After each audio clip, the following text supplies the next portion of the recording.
Now this is also a very important message to my mind, and it's subtle, but the difference here is many of us, and particularly with our children, and I identify with this because it was a lesson my father gave me very early, which is, because for me it was critical, I had to be first, no matter what happened. I would slog, I would work. If I didn't come first in class, it was like the world around me had collapsed.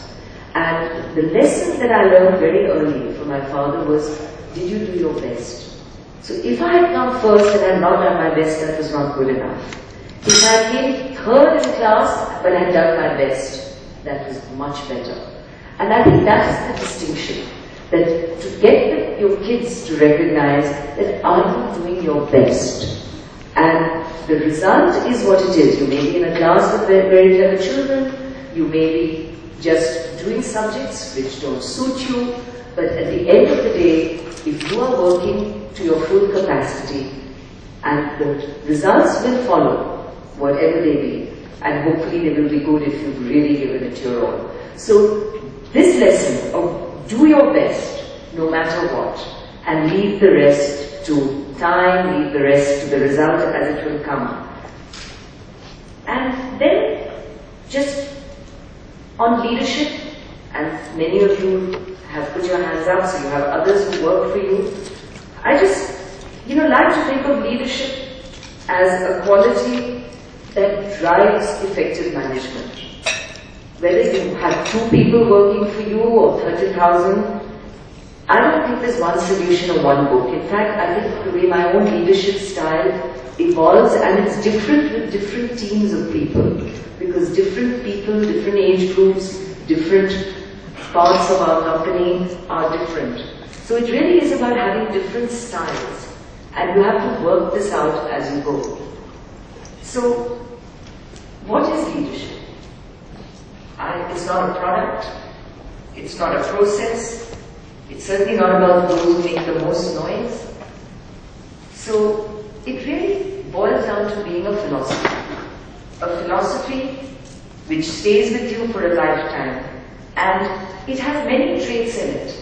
Traits of integrity, of being fair, of listening, of treating everyone the same, as in respect for others, varying your style, being yourself, clarity and vision, taking risks, application or hard work. So think of all the traits that actually form into what is a good leader. And you can apply these traits to being a good mother, a good business head, a good politician. The traits are basically qualities which ultimately form the whole.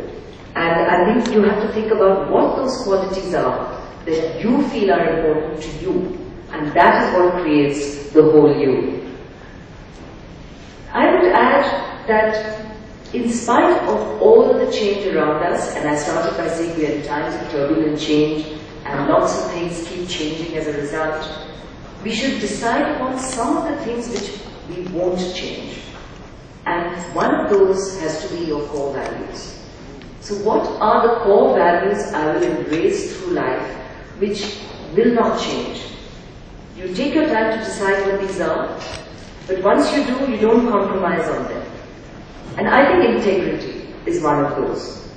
And integrity is not just about the way we work in terms of bribery and corruption, particularly given what we are surrounded with around us, but it's also integrity of mind. Do I lie? Do I say things I don't mean? Am I true to what I believe in? So integrity is in every way in which we engage with people around us, with our children, with our family, at work. And if you, I think at the end of the day, see that as a core value, then it becomes a very important part of what is you. Now, these, I think, are some of the ways that we guide ourselves, the way our parents and others from around us have lived, and it is for us to learn from them. And all of us, I think, have a responsibility to utilize our potential for making the communities around us a better place for others. We may not be as well endowed as others or as fortunate, but I think we can, each of us, do our bit. And I'll end this talk, because I really want to have much more of an interaction with you, with a small story, but I think it illustrates this very well in terms of how engaging with the people and communities around us and doing for others becomes a guiding principle. So this is the story of a poor Scottish farmer whose name was Fleming. So one day, trying to make a living for his family, he heard cries of help coming from a nearby bog or a swamp. He drops his tools, he runs to the bog, and there, stuck in the waist, up to his waist in this black swamp, was a terrified young boy screaming and struggling, and every time he screamed and struggled more, he was getting sucked more and more into this mud and sand. And this farmer then did what was right, that is, he worked very hard on his own, almost fell in, trying to save the boy, but saved him from what could have been a slow and terrifying death. The next day, a fancy carriage pulls up to the Scotsman's sparse surrounding. An elegantly dressed nobleman steps out, introducing himself as the father of the boy that Farmer Fleming had saved. And he says, I want to repay you. So the farmer says that I don't need a repayment, I did what was right. And then the nobleman says, again, look, I'm not going to wait till I can repay you for this great favor you saved my son. So the farmer replies, okay, you know, there's nothing in what you can do for me that would have changed the way what I did. So the nobleman then says, I'll make you a deal. Let me take your son and give him a good education.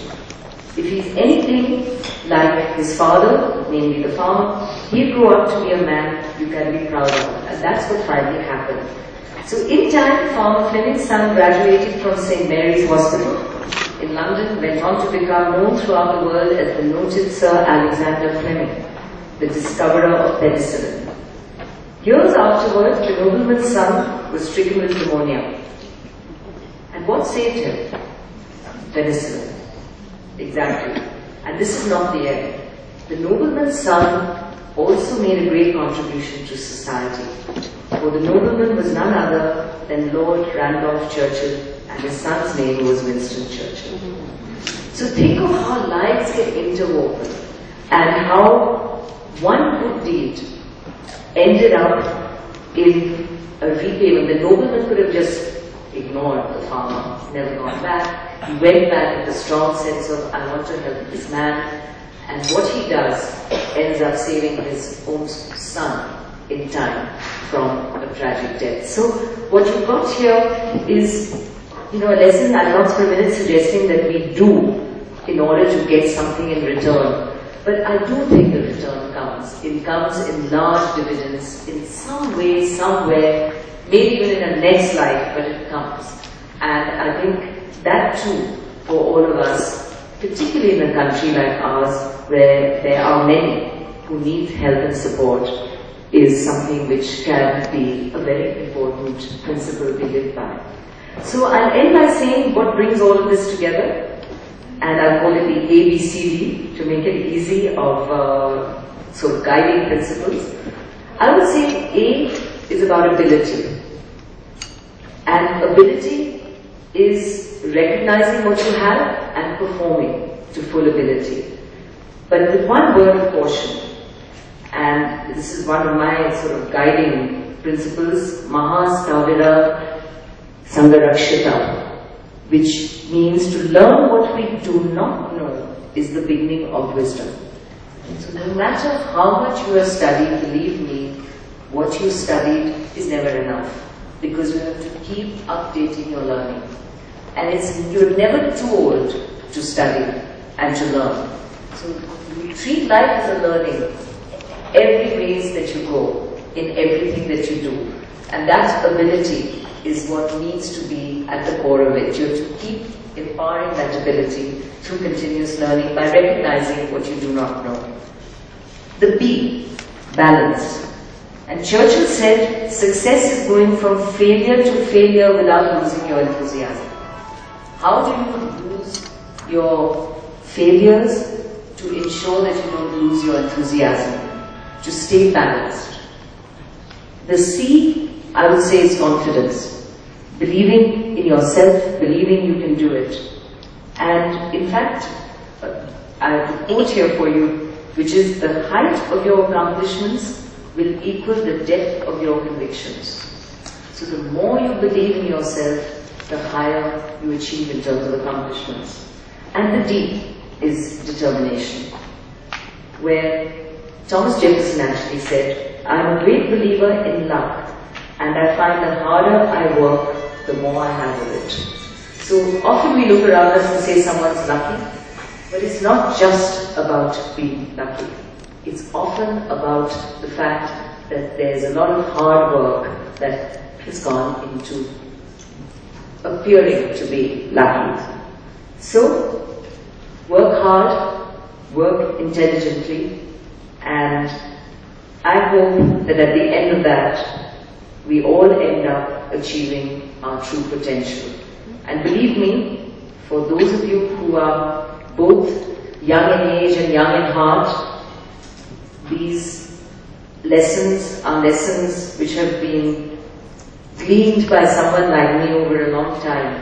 But for those of you who are young at heart, also, we've still got a long ways to go and a lot of learnings therein. So on that note, let me open it up to a Q&A. Maybe I'll have to do it for the mic, right? Yeah. No, I'll do it. Yeah. Any questions, any thoughts? Some questions?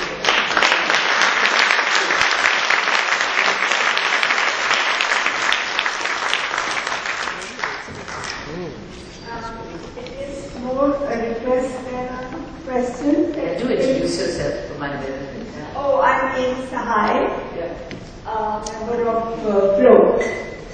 And I would appreciate it very much if you can put this on the web, because we can't remember all the great things you have told us, and we can go, study them over and over, read them and gain from it. We also want that. I don't all have it down in one place as notes, so I'll have to put it all together and stick it into you. I will do. Thank you. Just put the important points. Okay. Yeah, go ahead. I'm Dr. That should education be focusing on making the youth industry ready, or should it be inclusive education, like what in Delhi University they are trying to do by bringing this 4-year, graduation degree. So I would like to know your views on that. We'll get Malvika's views as the real educationist here.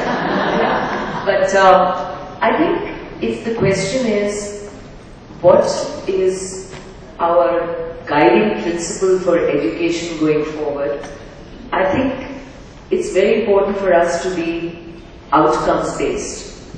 What has happened over time, and it's not just in education, is we measure everything in terms of how much money we spent, how many children attended class, how many blackboards were put up, how many rules were made for women or girls, and actually the only outcome that matters is the kid that comes out of that class educated?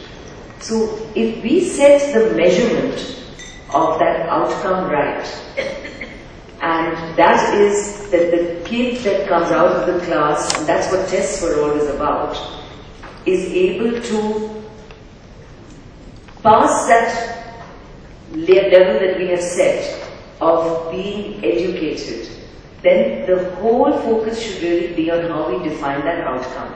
What do we define as educated? Does education from the school mean being industry ready? Then that is a definition. Is it the way the mind works? And each level will require a different measure. So the outcome, to my mind, is going to be key. But the numbers game we have embarked on is really not about outcomes. And therefore, what you're seeing is a very bureaucratic approach of, well, you know, we have this many kids that are going to school. And then you hear that not even half of them can add to it too, and the level of education being imparted is pathetic. And it's pathetic because the teachers aren't there, it's pathetic because no attention is being given to the quality of education.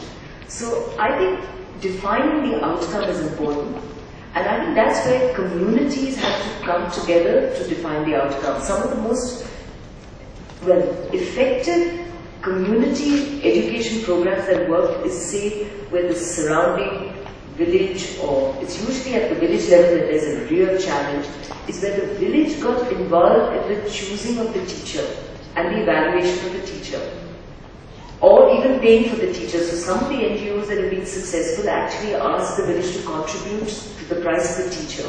So the teacher knows they can be, and it's usually one teacher, or, you know, teach a lot of subjects, or principal.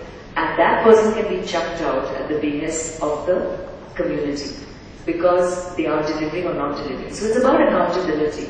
Now, how we get there is another matter, but if you look at our good schools, our private schools, the board has a big say, alumni have a big say. There is much more of a connect between the way the school is run and by those that are studying there.